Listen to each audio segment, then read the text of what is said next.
আজ Digha to Mandarmani third day এবং last day. So আমার তো ভীষণ মন খারাপ যে এত সুন্দর পিসফুল লাইফ ছেড়ে আমাকে আবার ব্যস্ত জীবনে ফিরে যেতে হবে, আবার কলকাতা ফিরে যেতে হবে। এটা ভেবেই আমার কান্না পাচ্ছিল।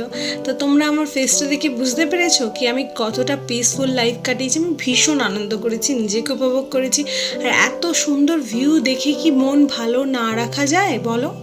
মন তো এমনি ভালো হয়ে যাবে। চোখের সামনে যদি ফাঁকা সমুদ্র সৈকত থাকে আর এরকম পায়ে এসে ঠান্ডা ঠান্ডা জল লাগে, গায়ে হাওয়া বয়ে যায়, সুন্দর শীতল হাওয়া, তো বলো মন কার না ভালো থাকে?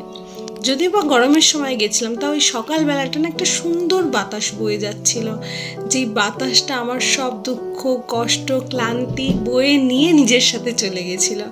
আর আমি যখন এখানে গেছিলাম, আমি সত্যি বলতে আমি ব্যস্ত জীবন, আমার দুঃখ কষ্ট, আমার যত সব মানুষেরই তো না পাওয়া থাকে না, আমরা মানুষ, আমাদের সবার না পাওয়া থাকে। সেই না পাওয়াগুলো না পূর্ণতায় এসে গেছিলো। মনেই হচ্ছিল না যে আমার কিছু পাওয়া হয়নি বা আমার কিছু চাই জীবনে, এরকম মনে হচ্ছিল যে এই যে সময়টাই আমি আছি এটাই আমার কাছে অনেক প্রিয়, আর এটাতেই আমি নিজেকে ভীষণ উপভোগ করেছি। তারপর আমি ড্রেস ছেড়ে, যেহেতু সুইমিং করব তো রিসর্ট থেকে বেরোনোর আগে, তাই আমি ড্রেস ছেড়ে সুইমিং ড্রেস পরে চলে এসেছি। তো একটু জাস্ট তোমাদেরকেও দেখিয়ে দিই আমার ড্রেসটা। আর জাস্ট দেখো কি সুন্দর সৈকতটা, মানে দীঘা, সত্যি বলতে দীঘার থেকে মন্দারমণি আমার খুবই ভালো লেগেছে।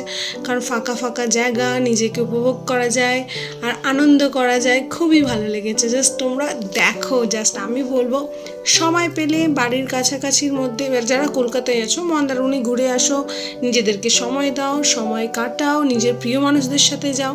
তারপর সমুদ্র সৈকত থেকে ফিরে আমরা চলে এসেছি সুইমিং পুলে। এই যে পুচকু, তার বাবা মা আর আমি খুব এনজয় করেছি, ভীষণ আনন্দ করেছি। ওরা সবাই খুব ভালো। যেহেতু আমি অন্যের ফ্যামিলি, মানে বান্ধবীর ফ্যামিলির সাথে গেছি, বাট আমার একবারও মনে হয়নি যে আমি অন্য কারোর ফ্যামিলির সাথে এসেছি। ওরা আমাকে স্পেস দিয়েছে, আমাকে কোনো কিছুতে রোকটোক করেনি, আমি নিজের মতো ছিলাম, আনন্দ করেছি। আর এই পুচকুটা তো একে ছেড়ে আসতে আমার ভীষণ মন খারাপ হয়ে গেছে।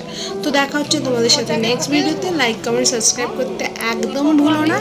আর এটা হচ্ছে আমার পুচকু সোনা, আমি এর সাথে আবারও দেখা করতে আবারও যাব। তো যারা ফেসবুক থেকে দেখছো তারা ফলো করে দিও, যারা ইনস্টাগ্রাম থেকে দেখছো তারা অবশ্যই ফলো করে দিও। তো দেখা হচ্ছে নেক্সট ভিডিওতে নতুন আবার একটা ভিডিও নিয়ে। আমি খুব তাড়াতাড়ি আসছি। আর এই যে আমার পুচকুর বলা কিছু কথা তোমরা শুনে নাও। আমাকে ভালোবাসিস? হ্যাঁ, আমি ভালো মামু।